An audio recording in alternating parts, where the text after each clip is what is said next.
So the patch I want to talk about today is called Concrete Cumulus, and it's based around a sort of delay line collage idea that you find in the Make Noise Mimeophon or the Von polyphrase, which is built around this idea of not actually using one delay line, but using several different delay lines, all with sort of a different range to accumulate sounds. This is called time lag accumulation sometimes, and it uses some concepts from music concrete. I'm going to say that American style.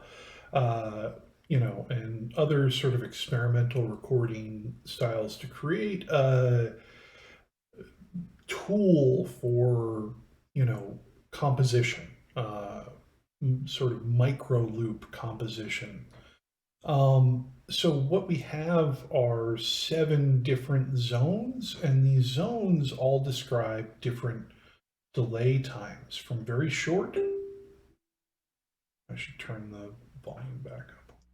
From very short to much longer.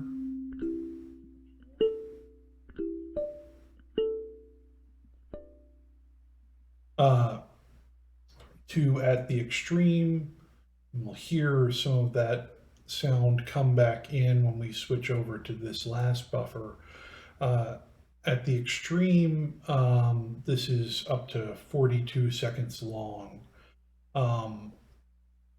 Maybe we won't hear it because I didn't have feedback. I don't know.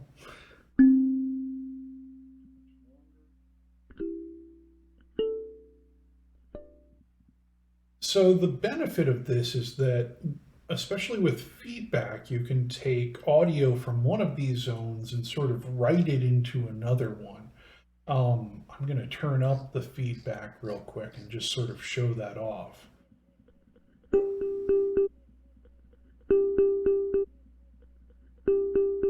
So we started out with a feedback path in one, and now we're sort of looping that in another one that takes in the entirety of that little feedback thing. And we could write something onto this delay line now that,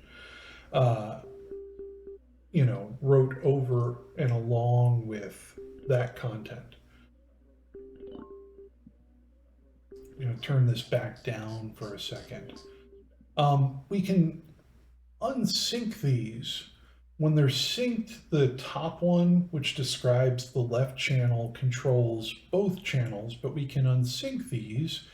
And just using it as a delay, we can get some interesting results. We get these sort of ping pong effects and different spatializations. We have a time control down here. And this cover sort of controls the time of all of the different delay lines at once. And right now there's no tap tempo, there's no external clocking. To implement that would have required 14 different tap to CV converters. And I wasn't prepared to put that in here. The CPU is a little tricky. I'll explain why in just a second. But we can unsync these too. I'm going to put a little bit of feedback back in.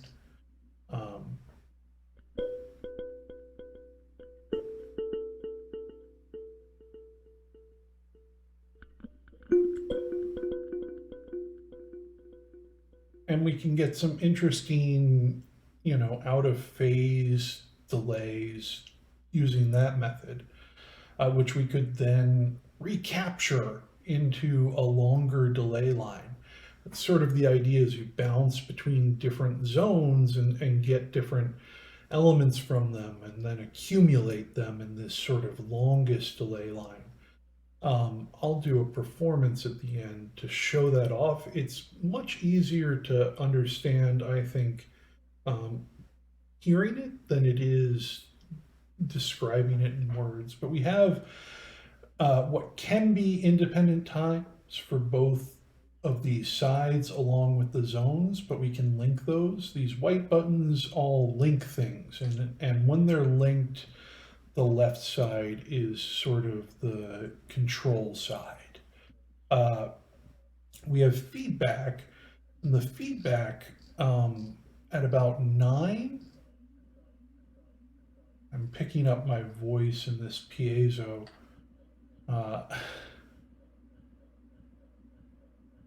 We stop feeding more of it into there. You can hear, if you're listening, some low level oscillations going on.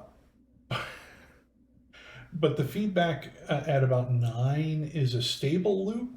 If you push that up, it actually will start increasing in gain. Let me just show that off. Oh, it's showing itself off. Those low-level oscillations from my voice started to pick up gain and oscillate. With the longer loops, this is a very slow process, and particularly you're feeding the audio through these 2 destructive filters at the bottom called color. And you can lose some gain in that process.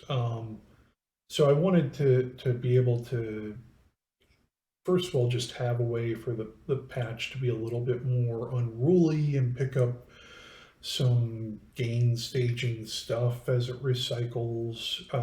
But if you keep it at about 9 or below, it's a pretty stable loop, with the filters sort of accumulating at their frequency. So these are multi-filters. I talked about the CPU. If you load up this patch, it hovers in the 80s, but multi-filters don't really like to be modulated or changed. So as you move this around, I don't know if you caught that, it's pretty small on my screen, but it'll jump up into the hundreds. So there's not as much CPU headroom as there appears, and these can't be linked because then you're modulating 2 filters instead of 1, and even more CPU is expended in that process. And then we have a simple mixer here. This just uses, again, CPU was lower than it appears. So I usually like to mix using VCAs, but in this case, these are 2 different audio output modules with their own gain stages activated, and then these are just sort of value modules that control them. I find that less precise than mixing with VCAs, but needs must, that sort of thing. There's one other aspect I wanted to talk about before I just do a performance. Again, I think the way to sort of understand what this patch is doing is through performance.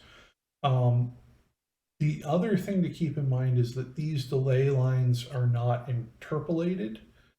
So you don't get pitch artifacts when you change time, but you can get some clicks when you change time. And in fact, the method I implemented here means that changes to time are not immediate. This is only really effective in the using the time parameter. When you change the zone, you're not actually changing the delay time, you're changing the feedback network.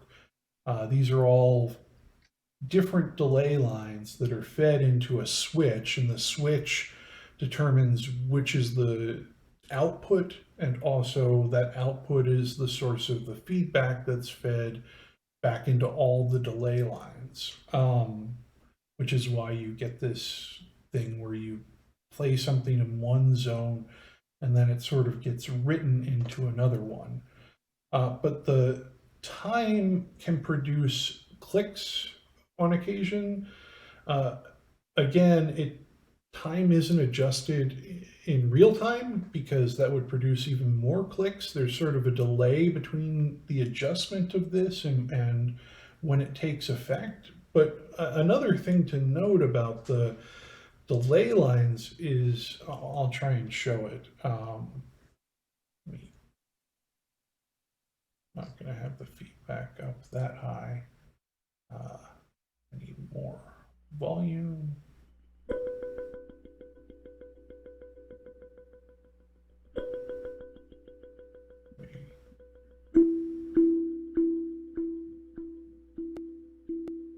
There's one of those clicks. The buffer is always writing to its full length. And the significance of that is that when you adjust the time, even if the playhead is here, the audio is writing the full length of the buffer. So if you have a 4-second delay and the playhead is at 2.5 seconds, if you move that playhead back, it's capturing, or the audio is already captured if you move back to 3 seconds. So it's not lost. That playhead doesn't determine the end of the writing. Talking about playheads and these sorts of things, virtual playheads, I used to get a little lost with that too, but it basically means that the delay line is always writing its full extent, if it's a 4-second or 8-second or whatever delay line. And that means when you change the time, you can get these interesting effects where something that had sort of fallen out of the delay is recaptured at the end. And this becomes particularly important with these longest delay lines in the largest zone, largest buffer, because there is no 42-second delay, which is what these go up to. Instead, the way that you create delays longer than 16 seconds is to string them in series. So this is made up of 3 delay lines, and when you adjust the time, each of those 3 delay lines is sort of capturing things that had been lost, some of which are in the subsequent delay lines. Again, this sounds weird to describe, and it's kind of weird when you hear it, but I wanted to give you some context if you start playing around with this, because it can be a creative aspect of the patch. But that's concrete cumulus. I'm going to play around with it some just to give you an idea of the process here.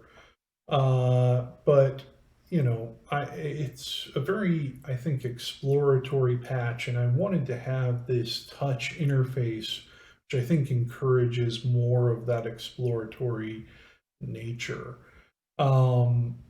So without any more, my signal path for this jam is going to be the kalimba, which I normally use a little app on my phone, but I wanted to be able to tap this and scrape it, and I can't do that with the app on my phone.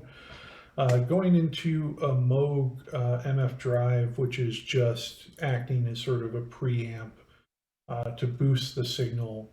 Going into concrete cumulus, and then over here I have Maris Mercury X, which I just have a really simple plate reverb on that I'll probably bring in to add a little more air and depth and ambience. Yeah, I'm gonna play this. I'm gonna turn off my mic here, but my voice keeps being picked up through the kalimba, so you'll probably still hear me, maybe. Who knows? But I'm just gonna play a little something and give you an idea of what's going on with this patch. If you check out the patch and you like it, please take a second to like it on Patch Storage. Thanks for checking it out, and now let's make some weird stuff. This is going to be weird stuff. All right, turning off my mic.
It took us a second to find the groove there, but I think we got there.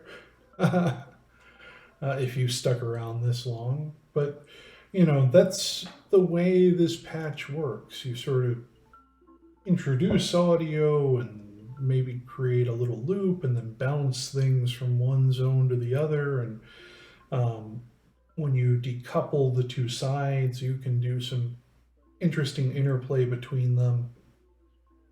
The thing I didn't mention is that the left and middle stomp switch, as well as these buttons in between, what will happen is you can feed the output of one looper or delay network into the next. So you might have heard me do that at one point or another in the patch. If you press both of them at the same time, because there's no source, then they're both trying to feed their outputs into one another, you can introduce silences, which can be useful compositionally. But that is concrete cumulus, a cloud made of leaden stuff. So yeah, I hope you enjoyed that, or try out the patch and make something of your own that you enjoy. Have a good day. Bye.